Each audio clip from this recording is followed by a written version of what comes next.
ભારતીય રેલવે લાંબા અંતરની મુસાફરી કરનાર મુસાફરો માટે ભાડામાં વધારો જાહેર કર્યો. રેલવેનું નવું ભાડા માળખું 26 ડિસેમ્બર 2025 થી અમલમાં આવશે. નવા નિયમ મુજબ 215 કિલોમીટરથી વધારે અંતરની મુસાફરી પર પ્રતિ કિલોમીટર 1 થી 2 પૈસા સુધીનો વધારો કરવામાં આવ્યો છે.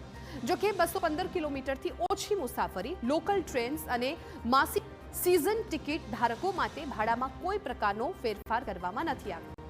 રેલવેના અંદાજ મુજબ આ ભાડા વધારાથી તેને વાર્ષિક આશરે ₹600 કરોડની વધારાની આવક થશે. રેલવે મંત્રાલયનું કહેવું છે કે વધતા સંચાલન ખર્ચ અને ઇન્ફ્રાસ્ટ્રક્ચર વિકાસ માટે આ નિર્ણય લેવામાં આવ્યો છે. જ્યારે સામાન્ય મુસાફરો પર ઓછામાં ઓછો બોજ પડે તે માટે નાના રૂટ અને દૈનિક મુસાફરોને સંપૂર્ણ રાહત આપવામાં આવી છે.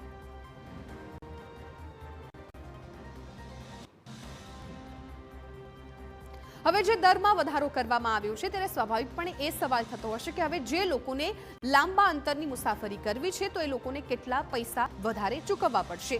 તો વોલ ગ્રાફિક્સના માધ્યમથી આપના સુધી એ જાણકારી પહોંચાડીએ કે હવે જે નવું ભાડું છે એ કેટલું થયું છે. રેલવેનું નવું ભાડું લાગુ થશે 26 ડિસેમ્બર 2025 થી, એટલે હવે થોડા જ દિવસની અંદર જે નવું જાહેરનામું ભાડાનું જાહેર કરવામાં આવ્યું છે તે લાગુ થઈ જશે. 26 ડિસેમ્બરથી લાગુ થવાનું છે. 215 કિલોમીટર સુધીની મુસાફરી પર કોઈ વધારો નથી કરવામાં આવ્યો. જે રીતે અગાઉ પણ કહ્યું, જે પ્રકારે રેલવે વિભાગે પણ કહ્યું છે કે જે રોજિંદી મુસાફરી કરતા હોય છે તેમના પર બોજ ન આવે એ માટે જે નાના અંતરની મુસાફરી હોય છે તેમાં કોઈ પણ પ્રકારનો વધારો કરવામાં નથી આવ્યો. સામાન્ય ઓર્ડિનરી ક્લાસ 215 કિલોમીટરથી વધારે પર 1 પૈસો કિલોમીટર વધારો કરવામાં આવ્યો છે. એટલે જે લોકો 215 કિલોમીટરથી વધારે જો મુસાફરી કરે છે તો એમણે 1 પૈસો ચૂકવવાનો રહેશે કિલોમીટરના અંતરે. આ પ્રકારનો ભાવ નક્કી કરવામાં આવ્યો છે. મેલ એક્સપ્રેસ નોન એસી 2 પૈસા કિલોમીટર વધારો કરવામાં આવ્યો છે. આમાં પણ કેટેગરી વાઇઝ છે એ બતાવવામાં આવ્યું છે. એસી ક્લાસમાં પણ 2 પૈસા પ્રતિ કિલોમીટરનો વધારો છે કરવામાં આવ્યો છે. એટલે જો તમે એસી ક્લાસમાં મુસાફરી કરતા હોવ તો પછી તમને આટલો વધારો છે એ ભાડામાં જોવા મળશે.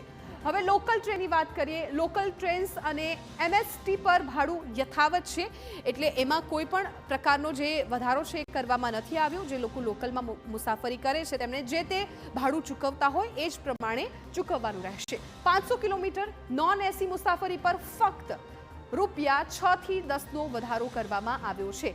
જો નોન એસી ટ્રેનમાં તમે 500 કિલોમીટરની મુસાફરી કરો છો તો તમારે જે વધારો છે એ ચૂકવવામાં આવશે. એ અગાઉ જણાવ્યું એ પ્રમાણે ₹6 થી ₹7. અમદાવાદ દિલ્હી એટલે કે 986 કિલોમીટરનું ધારો કે અંતર હોય તો એસી મુસાફરી તમે કરી રહ્યા છો તો પછી કેટલો તમારે વધારો ચૂકવવાનો રહેશે? તો ₹19. આ એક એક્ઝામ્પલ અમે આપને બતાવી રહ્યા છીએ કે જો તમે અમદાવાદથી દિલ્હી જાઓ છો અને વધારે મુસાફરી કરો છો તો તમારે એ પ્રકારનું ભાડું ચૂકવવાનું રહેશે. રેલવેને વાર્ષિક ₹600 કરોડ વધારાની આવક થવાનો અંદાજ છે અને જેના કારણે આ આવકનો ઉપયોગ છે એ વિકાસના કામોમાં વાપરી શકે તે માટે આ નિર્ણય લેવામાં આવ્યો છે.